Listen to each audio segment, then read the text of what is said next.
SARA'S number 27, a novel by VMS, Romance to Breakup. The next chapter, The Trap in the Shadows. SARA'S humiliation. SARA ripped the papers from the wall with shaking hands, crumbling them against her chest. The laughter still rang in her ears long after she escaped down the lane. At home, she locked herself in a room, her father's voice calling out unanswered. Tears streamed down her face, her dignity, her shield, her pride had been dragged into the mud, and behind it was Prabha. All this was Prabha. That night she swore to herself, I will never forgive him.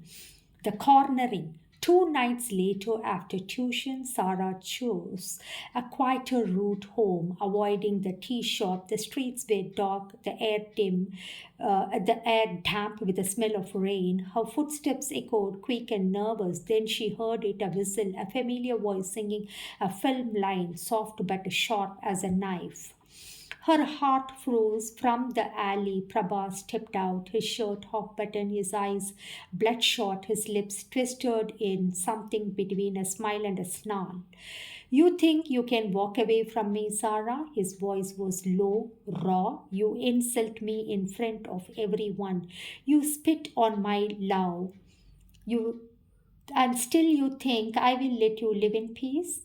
The clash of fire and fear. Sarah stood her ground, though her knees trembled. What you call love is nothing but sickness. You humiliated me. You let your dogs tear me apart in public. Prabha's eyes flickered with guilt, then hardened. I never meant for them to go for that far. But you brought this on yourself. You made me weak, Sarah. You made me desperate. He stepped closer, cornering her against the damp wall. His hand pressed flat against the bricks beside her face. His breath was heavy, his words trembling. I don't want to hurt you, but I can't lose you. Don't you understand? I will burn everything, everyone to keep you mine.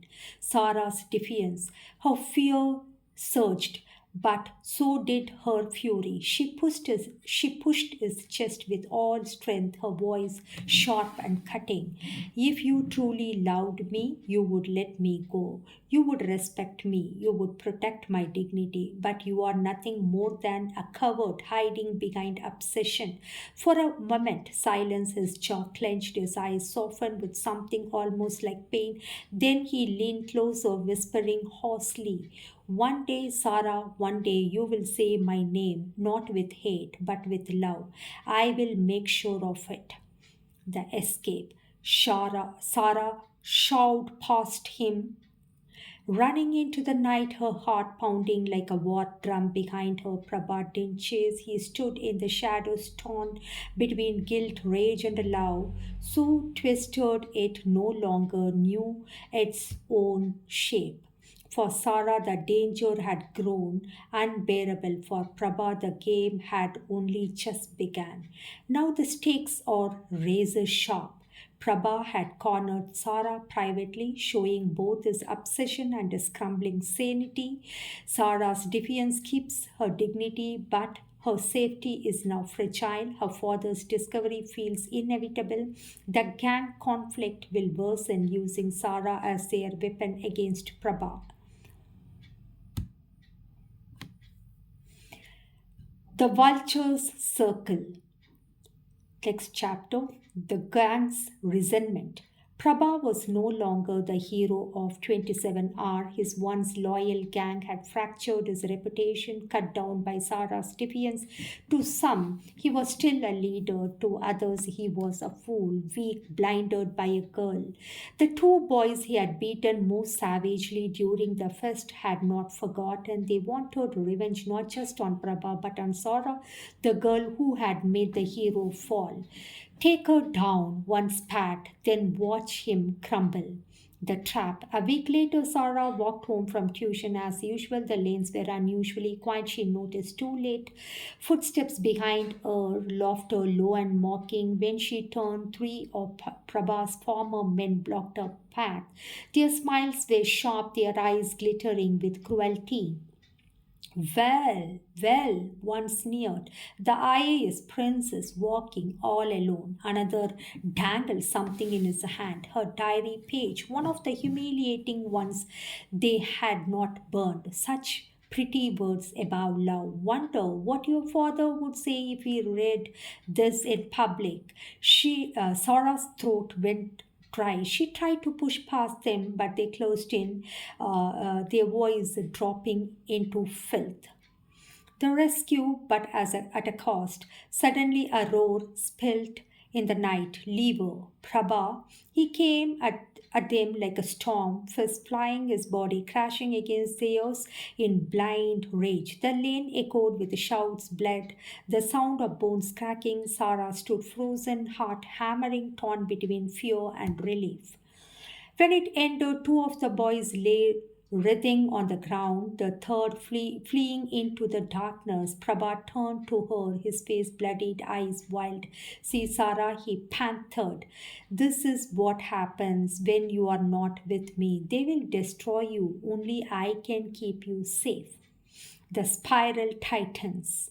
Sora's voice shook with fury and despair. You don't get it, do you? It's because of you they came for me. You drag danger wherever you go. You don't protect me. You curse me. Her words cut deeper than any knife. For the first time, Prabha staggered back as it struck. But even in that moment, his obsession burned brighter, his voice dropped, broken but stubborn. If I am a curse, then I am the only curse you will ever have. Sarah turned and ran, but she knew it was only a matter of time before the spiral swallowed her whole. The betrayal had set fire to the story. The gang is now Sarah's direct threat, using her as a bait to hurt Prabha. Prabha is both the protector as well as the destroyer to Sarah, his obsession twisting tighter. Sarah's father is still in the dark, but for how long? Rumors and danger now bleed into every corner of her life. The next chapter, Edge of Madness. The collapse. After the gang's betrayal, Prabha disappeared for days, not singing under balconies, no swagger at the tea shop, no presence on 27 hour. But Sarah didn't feel relief, she felt dread. Silence from Prabha was more dangerous than his shouting at home. Her father's suspicion grew sharper. You are restless, Sarah, he said one evening. Something is weighing on you. If you have let disgrace enter this house, you will not only ruin yourself, you will bury my name. His words stabbed her chest. She wanted to scream. I've done nothing wrong, but in her silence, guilt grew heavier. The return. It was midnight when the stones hit her window. Sarah froze. Her heart told her before her eyes did. She pulled the curtain aside, and there he was, Prabha. But this wasn't the Prabha she knew. His face was gaunt, eyes bloodshot, shirt torn. He looked like a man on the brink of collapse. When she opened the balcony door a crack, his voice was raw, trembling. They will never stop. Sarah, my gang, your neighbors, even your father, they will all want to tear us apart. I can't take it anymore. Her breath caught. There is no as Prabha. How many times must I say it? His expression twisted. Then I will make an us. Even if you hate me, even if you fight me, I will take you away, somewhere no one could touch us. The breaking point, Sarah's blood ran cold. She saw it in his eyes, the decision already made. He wasn't threatening, he was promising. You can't, she hissed. You will destroy me, my father, yourself. Prabha slammed a fist against the wall, his knuckles splitting down, his voice cracked, half sob, half growl. I don't care about your father, about exams, about this damned society. All I know is if I can't have you, I will lose myself. I will lose everything, and I would rather die than let another man even look at you. The words chilled her more than the night air. Sarah's silent terrors. Sarah shut the balcony door, trembling, her body pressed against the wood as if it could keep him out. But his voice came through the glass, softer, now broken. Tomorrow, Sarah, tomorrow I will come for you and you will come with me whether you want or not. When his footsteps finally faded, Sarah slid to the floor, her tears silent but endless. For the first time, she wasn't just afraid of gossip or a father or humiliation, she was afraid of Prabha himself. Now the spiral is at its darkest. Prabha had crossed the line, planning to take Sarah away against her will. She is trapped. Sarah is trapped, unable to tell her father without risking everything, yet unable to ignore the threat. The gang, broken and vengeful, many sees this chaos for themselves. The story is heading into its explosive climax. The next chapter, the night of no return. The calm before. Sarah barely slept. Every creak of the house, every rustle of leaves outside sent her heart leaping. She pressed her palms together, whispering the same desperate prayer. Let him not come, let him forget. But deep down she knew Prabha was a man of his word when pride was at stake. And tonight it wasn't love, it was madness. The strike. It was just past 10 p.m. when the power cut hit. The house went black, her father cursing from his study, fumbling for candles, and that was when Sarah heard it. The scrape of the back gate, the thud of feet on the balcony. Her blood froze before she could scream. A hand clamped over her mouth from the windows. Another arm wrapped around her waist, dragging her back into the darkness. Her muffled cry was swallowed by the night. The struggle. It was Prabha, his face wild, sweat dripping, his breath rat. Don't fight me, Sarah. I am saving you, saving us. She thrashed, bit his hand, kicked with all her strength, but he held on, dragging her toward the lane where a bike waited, engine still warm. You don't understand, he panted. They will never let us to be together. Your father will chain you, my enemies will tear us apart. We have to run tonight. Her voice tore out, hoarse with terror. This is not love, Prabha, this is prison. The breaking clash, her words stunned him for a heartbeat, just long enough for her to wrench free and stumble toward the house. But rage overtook him. He lunged, grabbed her wrist so hard she cried out in pain. His eyes were bloodshot, his voice shaking between plea and threat. If I can't take you, Sarah, then no one will. The light in the dark. Just then a lantern's glow cut through the blackness. Her father standing at the doorway, his face like stone, eyes blazing. Leave her, Prabha. For the first time, Prabha faltered. His grip on her wrist loosened, but his chest heaved with fury and desperation. This is between me and her, uncle. Don't interfere. Her father's voice thundered.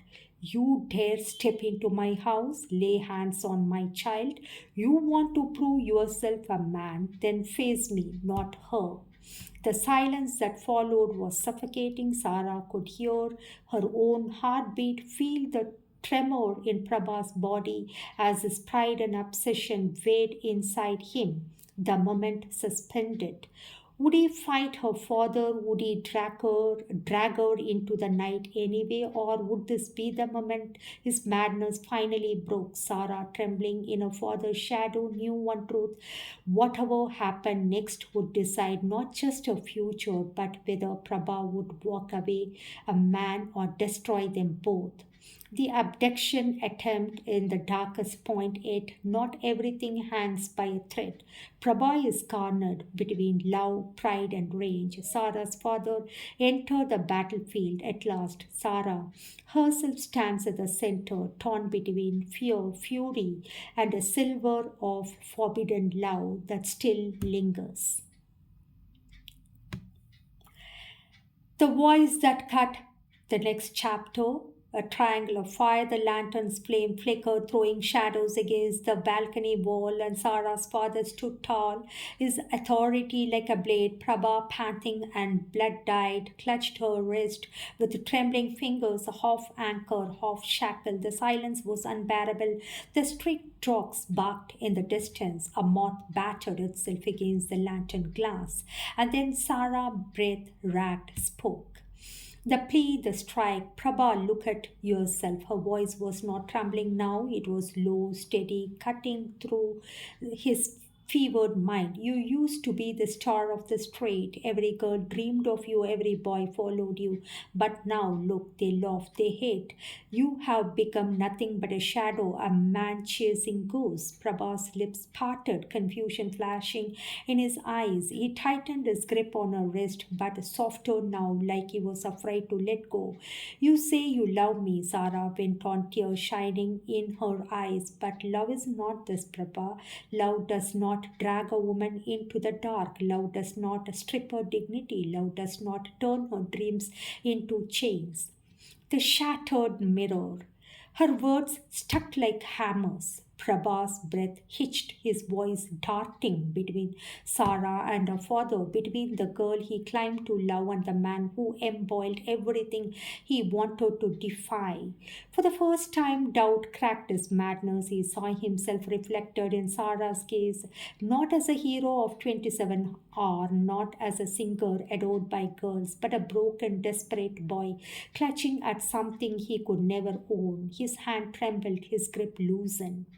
The choice, Prabha, Sarah whispered, stepping closer, though her knees shook. If you love me, let me go. If you don't, then you prove what I always feared, that you are just another coward, hiding your lust behind the word love. The word covered cut deeper than any slap. Prabha staggered back, his chest heaving, his face twisted between rage and sorrow. For one terrifying second, it seemed he might strike, might explode in violence, but instead he collapsed, his knees clutching his head, letting out a guttural cry that echoed through the night. The retreat. He looked up once more, eyes hollow, voice raw. You will regret this, Sarah, not because I will hurt you, but because one day you will realize no one else will burn for you like I did. And then he stumbled into the shadows, leaving the bike abandoned, his footsteps retreating into the dark. Sarah fell into her father's arms, her body shaking with silent sobs. For the first time, she felt both saved and destroyed. Now, the psychological standoff has ended with Prabha broken but not gone. Obsession doesn't vanish, it festers. Sarah's father, now fully aware, his authority poised to act. Sarah's own strength revealed. She broke Prabha with words, but at great emotional cost. The next chapter, Ashes of Obsession.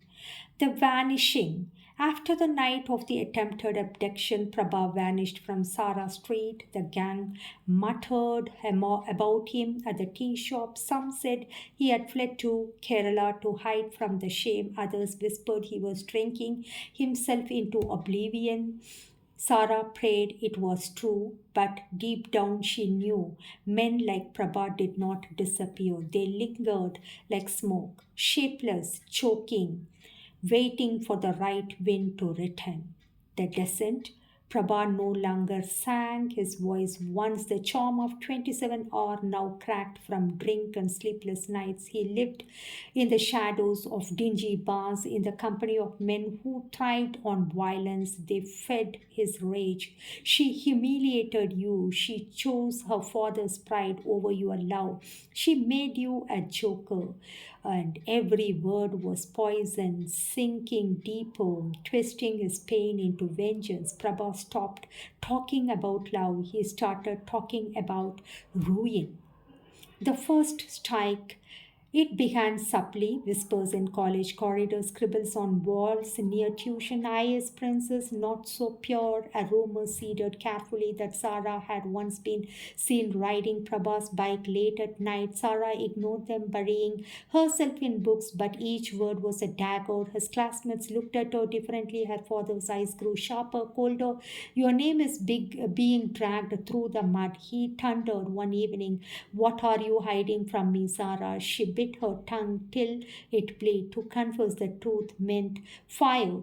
To stay silent meant suffocation. The shadows written one evening on her way home, Sarah felt it again, that prickling sensation of being watched. She turned in the far corner of the lane. Leaning against a wall was Prabha, not the dazzling star she had first known, but a ruin of him, unkempt hair, hollow eyes, cigarette glowing like a tiny ember of fury. When their eyes met, his lips curled into something that was neither smile nor sneer. He didn't speak, he just dragged his finger slowly across his throat and then vanished back into the dark. The spiral tightened. Sarah's hand shook all night. This wasn't about love anymore. This was about the destruction of her dignity, of her family's name, maybe even of her life. Prabha had descended too far to climb back, and now he was pulling her down with him. With this descendant, Prabha is no longer a lover. He has become a destroyer. Sarah's reputation is under attack through whispers and rumors.